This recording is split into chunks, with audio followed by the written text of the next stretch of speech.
Hi ಎಲ್ಲರಿಗೂ ನಮಸ್ಕಾರ. ನಾನು ನಿಮ್ಮ Priyanka Ajay. Welcome back to the my channel Priya Ajay cooking and vlogs. ಎಲ್ಲರೂ ಹೇಗಿದ್ದೀರಾ? ಎಲ್ಲರೂ ಚೆನ್ನಾಗಿದ್ದೀರಾ ಅಂತ ಅಂದ್ಕೊಂಡಿದ್ದೀನಿ. ನಾವು ಕೂಡ ಚೆನ್ನಾಗಿದ್ದೀವಿ. ಇವತ್ತು ಶನಿವಾರ ಬೆಳಗ್ಗೆಯಿಂದನೇ ವ್ಲಾಗ್ನ ಸ್ಟಾರ್ಟ್ ಮಾಡ್ತಾ ಇದ್ದೀನಿ. ಇವತ್ತು ಸ್ಪೆಷಲ್ ಡೇ ಯಾಕೆ ಅಂದರೆ ಇವತ್ತು ನನ್ನ ಬರ್ಡೇ. ಅದಕ್ಕೋಸ್ಕರ ಇವತ್ತು ಬೆಳಗ್ಗೆ ಸ್ವಲ್ಪ ಬೇಗನೆ ಎದ್ಬಿಟ್ಟು ಸ್ನಾನ ಎಲ್ಲ ಮುಗಿಸ್ಕೊಂಡು ಪೂಜೆನೂ ಸಹ ಮುಗಿಸ್ಕೊಂಡೆ. ಅದರಲ್ಲೂ ಇವತ್ತು ಶನಿವಾರ ನನ್ನ ಬರ್ಡೇ ಬಂದಿರೋದು ನನಗೆ ತುಂಬಾ ಖುಷಿ ಆಯಿತು. ಯಾಕೆ ಅಂದರೆ ಮನೆ ದೇವರು ವಾರ ಆಗಿರೋದ್ರಿಂದ ತುಂಬಾ ನನಗೆ ಖುಷಿ ಆಯಿತು. ಆ ವಾರನೂ ಆಗಿತ್ತು, ಹಾಗೆ ನನ್ನ ಬರ್ಡೇನೇ ಆಗಿರೋದ್ರಿಂದ ಫಸ್ಟು ಸ್ನಾನ ಮುಗಿಸ್ಕೊಂಡು ಪೂಜೆನೆಲ್ಲ ಮುಗಿಸಿ ಅದಾದ ನಂತರ ನಾನಿಲ್ಲಿ ತಿಂಡಿ ಮಾಡ್ಕೊಳ್ಳೋದಕ್ಕೆ ಬಂದಿದ್ದೀನಿ. ಇವತ್ತಿನ ಫುಲ್ ವ್ಲಾಗ್ನ ಇದರಲ್ಲಿ ಅಪ್ಲೋಡ್ ಮಾಡಿದ್ದೀನಿ. ಎಲ್ಲೂ ಸ್ಕಿಪ್ ಮಾಡದೆ ಕೊನೆವರೆಗೂ ನೋಡಿ. ಬನ್ನಿ ಇವಾಗ ಮದುವೆ ಮನೆ ಸ್ಟೈಲಲ್ಲಿ ಚಿತ್ರಾನ್ನ ಸಿಂಪಲ್ಲಾಗಿ ಹೇಗೆ ಮಾಡ್ತಾರೆ ಅಂತ ನೋಡೋಣ. ನಾನಿಲ್ಲಿ ಸ್ಟವ್ನ ಆನ್ ಮಾಡಿಕೊಂಡು ಒಂದು ಕಡಾಯಿನ ಇಟ್ಕೊಂಡಿದ್ದೀನಿ. ಆ ಕಡಾಯಿಗೆ ಒಂದು 6-7 ಸ್ಪೂನಷ್ಟು ಎಣ್ಣೆ, ಹಾಗೆ ಸಾಸಿವೆ ಜೀರಿಗೆನ ಹಾಕಿ ಅದಾದ ನಂತರ ಸ್ವಲ್ಪ ಕಡಲೆಬೇಳೆ, ಹಾಗೆ 3-4 ಸ್ಪೂನಷ್ಟು ಶೇಂಗಾ ಬೀಜನೂ ಸಹ ಹಾಕಿ ಮಿಕ್ಸ್ ಮಾಡಿಕೊಂಡು ಒಂದು 3/4 ಭಾಗ ಫ್ರೈ ಮಾಡಿಕೊಂಡ್ರೆ ಸಾಕು. ಅದಾದ ನಂತರ ನಾನಿಲ್ಲಿ ಖಾರಕ್ಕೆ ಹಸಿರು ಮೆಣಸಿನ್ಕಾಯಿ ಹಾಗೆ ಈರುಳ್ಳಿ ಕರಿಬೇವನ್ನು ಸಹ ಸೇರಿಸಿ ಮಿಕ್ಸ್ ಮಾಡ್ಕೊತೀನಿ. ಇದು ಮಿಕ್ಸ್ ಆದ ನಂತರ ನಾನಿಲ್ಲಿ ರುಚಿಗೆ ತಕ್ಕಷ್ಟು ಉಪ್ಪನ್ನು ಸಹ ಹಾಕ್ತೀನಿ ಈರುಳ್ಳಿ ಬೇಯೋದಕ್ಕೆ. ಅದಾದ ನಂತರ ನಾನಿಲ್ಲಿ ಒಂದು 1/4 ಸ್ಪೂನಷ್ಟು ಅರಿಶಿಣನೂ ಸಹ ಹಾಕಿ ಮಿಕ್ಸ್ ಮಾಡಿಕೊಂಡು ನಾನಿಲ್ಲಿ ಸ್ವಲ್ಪ ಕ್ಯಾರೆಟ್ ತುರಿನೂ ಸಹ ತುರಿದು ಎತ್ತಿಟ್ಕೊಂಡಿದ್ದೀನಿ. ಹಾಗೆ ಸ್ವಲ್ಪ ಕೊತ್ತಂಬರಿ ಸೊಪ್ಪನ್ನು ಸಹ ಕಟ್ ಮಾಡಿ ಎತ್ತಿಟ್ಕೊಂಡಿದ್ದೀನಿ. ಇದೆಲ್ಲ ಮಿಕ್ಸ್ ಮಾಡ್ಕೊಂಡು ಆದ ನಂತರ ಸ್ವಲ್ಪ ಕ್ಯಾರೆಟ್ ತುರಿ ಹಾಗೆ ಕೊತ್ತಂಬರಿ ಸೊಪ್ಪನ್ನು ಸಹ ಹಾಕಿ ಮಿಕ್ಸ್ ಮಾಡಿಕೊಂಡು ಅದಾದ ನಂತರ ನಾನು ಫಸ್ಟಿಗೆ ಅನ್ನ ಮಾಡಿ ಆರೋದಕ್ಕೆ ಇಟ್ಕೊಂಡಿದ್ದೆ. ಅನ್ನನೂ ಸಹ ಹಾಕ್ಕೊಂಡು ನೀಟಾಗಿ ಮಿಕ್ಸ್ ಮಾಡ್ಕೋಬೇಕು. ಇದು ಟೇಸ್ಟು ತುಂಬಾ ಚೆನ್ನಾಗಿರುತ್ತೆ. ಪಕ್ಕ ಮದುವೆ ಮನೆ ಸ್ಟೈಲಲ್ಲಿರುತ್ತೆ. ಹಾಗೆ ಫಂಕ್ಷನ್ಗಳಲ್ಲಿ ಮದುವೆ ಮನೆಯಲ್ಲಿ ಮಾಡ್ತಾರಲ್ಲ ಅದರಲ್ಲಿ ಕಡಿಮೆ ತರಕಾರಿ ಬಳಸಿರ್ತಾರೆ, ಆದರೆ ರುಚಿ ಮಾತ್ರ ತುಂಬಾ ಚೆನ್ನಾಗಿರುತ್ತೆ. ಇದು ಸಹ ಹಾಗೆ ಇರುತ್ತೆ. ಇಲ್ಲಿ ನಾನು ನೀಟಾಗಿ ಮಿಕ್ಸ್ ಮಾಡ್ಕೊಂಡು ಆದ ನಂತರ ಒಂದು ಅರ್ಧ ನಿಂಬೆಹಣ್ಣಿನ ರಸ ಹಾಗೆ ಒಂದು 3-4 ಸ್ಪೂನಷ್ಟು ಕೊಬ್ಬರಿ ತುರಿನೂ ಸಹ ಸೇರಿಸಿ ಮಿಕ್ಸ್ ಮಾಡ್ಕೊತಾ ಇದ್ದೀನಿ. ನೀಟಾಗಿ ಮಿಕ್ಸ್ ಮಾಡಿಕೊಂಡ್ರೆ ಆಯಿತು, ಚಿತ್ರಾನ್ನ ರೆಡಿಯಾಗಿರುತ್ತೆ. ಈ ಥರ ಒಂದು ಸತಿ ಮನೇಲಿ ಟ್ರೈ ಮಾಡಿ ನೋಡಿ, ಹೇಗೆ ಬಂತ ತಿಳಿಸಿ. ಇದು ಮಾಡೋದು ಕೂಡ ತುಂಬಾ ಈಸಿ, ಹಾಗೆ ತುಂಬ ಟೇಸ್ಟಿಯಾಗಿರುತ್ತೆ. ಒಂದು ಸತಿ ಮನೇಲಿ ಟ್ರೈ ಮಾಡಿ ನೋಡಿ, ಹೇಗೆ ಬಂತು ಅಂತ ತಿಳಿಸಿ. ಹಾಗೆ ನಾನು ಇಲ್ಲಿ ಮಧ್ಯಾಹ್ನದಿಂದ ವ್ಲಾಗ್ನ ಕಂಟಿನ್ಯೂ ಮಾಡ್ತಾಯಿದ್ದೀನಿ. ಹಾಗೆ ಮಧ್ಯಾಹ್ನದ ಊಟಕ್ಕೆ ನಾನಿಲ್ಲಿ ಸೀಮೆ ಬದನೆಕಾಯಿ ಪಲ್ಯನ ಮಾಡೋಣ ಅಂತ ಹೇಳಿ ಬದನೆಕಾಯಿನ ಮೇಲ್ಗಡೆ ಸಿಪ್ಪೆನೆಲ್ಲ ತೆಗೆದುಬಿಟ್ಟು ನೀಟಾಗಿ ಹೆಚ್ಕೋತೀನಿ. ಇದನ್ನ ಆದಷ್ಟು ಚಿಕ್ಕದಾಗೆ ಹೆಚ್ಕೋಬೇಕು. ಚಿಕ್ಕದಾಗಿ ಹೆಚ್ಕೊಳ್ಳೋದ್ರಿಂದ ಟೇಸ್ಟ್ ತುಂಬಾ ಚೆನ್ನಾಗಿ ಬರುತ್ತೆ. ನನಗೆ ಈ ಸೀಮೆ ಬದನೆಕಾಯಿ ಅಂದ್ರೆ ಆಗ್ತಾ ಇರಲಿಲ್ಲ, ಅಷ್ಟೊಂದು ಇಷ್ಟಪಟ್ಟು ತಿಂತಿರಲಿಲ್ಲ. ನೋಡೋಣ ಇವತ್ತು ಟ್ರೈ ಮಾಡೋಣ ಚೆನ್ನಾಗಿ ಬರುತ್ತೇನೆ ಅಂತೇಳಿ ನನಗೆ ಯಾವ ಥರ ಗೊತ್ತೋ ಆ ಥರನ ಇವತ್ತು ನಾನು ಪಲ್ಯನ ಮಾಡಿದ್ದೀನಿ. ಆದರೆ ತುಂಬಾ ಚೆನ್ನಾಗಿ ಬಂದಿತ್ತು ಪಲ್ಯ. ನೀವು ಒಂದು ಸತಿ ಈ ಥರ ಟ್ರೈ ಮಾಡಿ ನೋಡಿ. ನೀವು ಇಷ್ಟಪಡದೇ ಇದ್ರೂ ಸಹ ಇಷ್ಟಪಟ್ಟು ತಿಂತೀರ. ನಾನು ಇದೇ ಫಸ್ಟ್ ಟೈಮ್ ಈ ಪಲ್ಯನ ಇಷ್ಟೊಂದು ಇಷ್ಟಪಟ್ಟು ತಿಂದಿರೋದು. ಟೇಸ್ಟ್ ಮಾತ್ರ ತುಂಬಾ ಚೆನ್ನಾಗಿ ಬರುತ್ತೆ.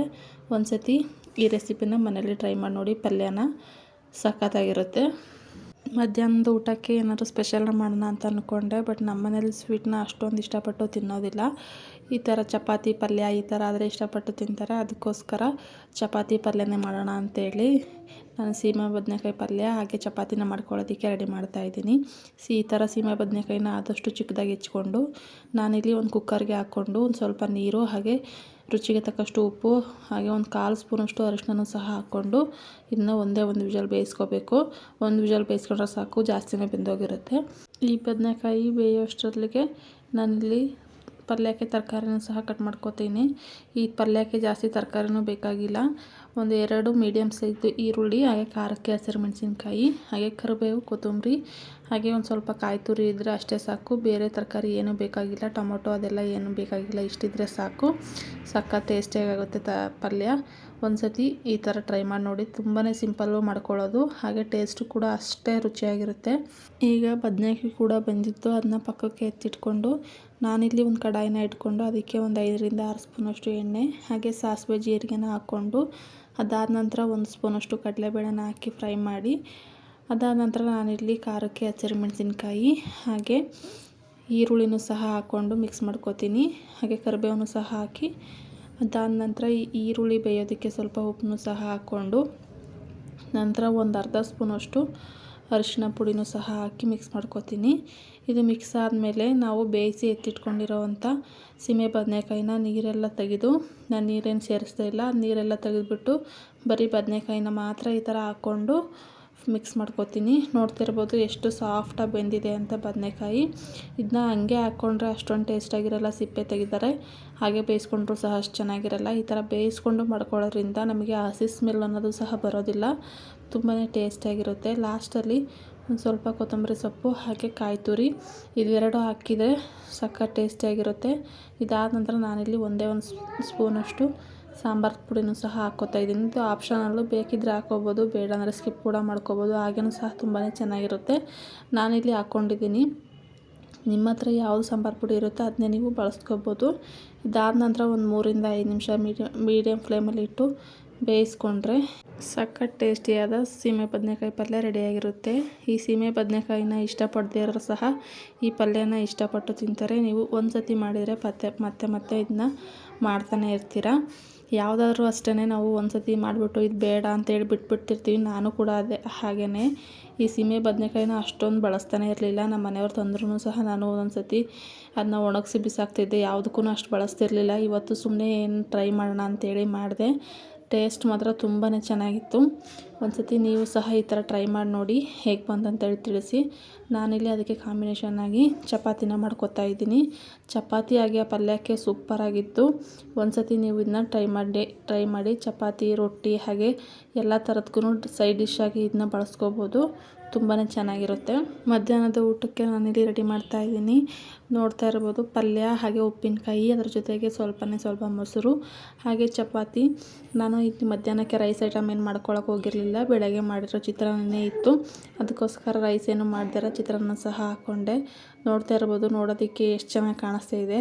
ಇನ್ನು ತಿನ್ನೋದಕ್ಕೂ ಸಹ ಅಷ್ಟೇ ರುಚಿಯಾಗಿರುತ್ತೆ.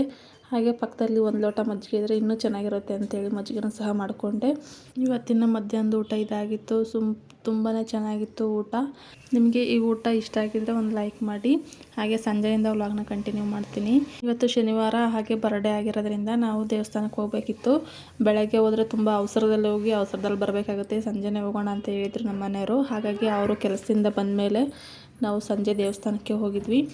ದೇವಸ್ಥಾನಕ್ಕೆಲ್ಲ ಹೋಗ್ಬಿಟ್ಟು ಬಂದಮೇಲೆ ನಾವಿಲ್ಲಿ ಬರ್ತ್ಡೇ ಸೆಲೆಬ್ರೇಷನ್ ಮಾಡ್ತಾಯಿದ್ವಿ. ಇದು ನಮ್ಮ ಮನೆಯವರೇ ಎಲ್ಲ ರೆಡಿ ಮಾಡಿದರು.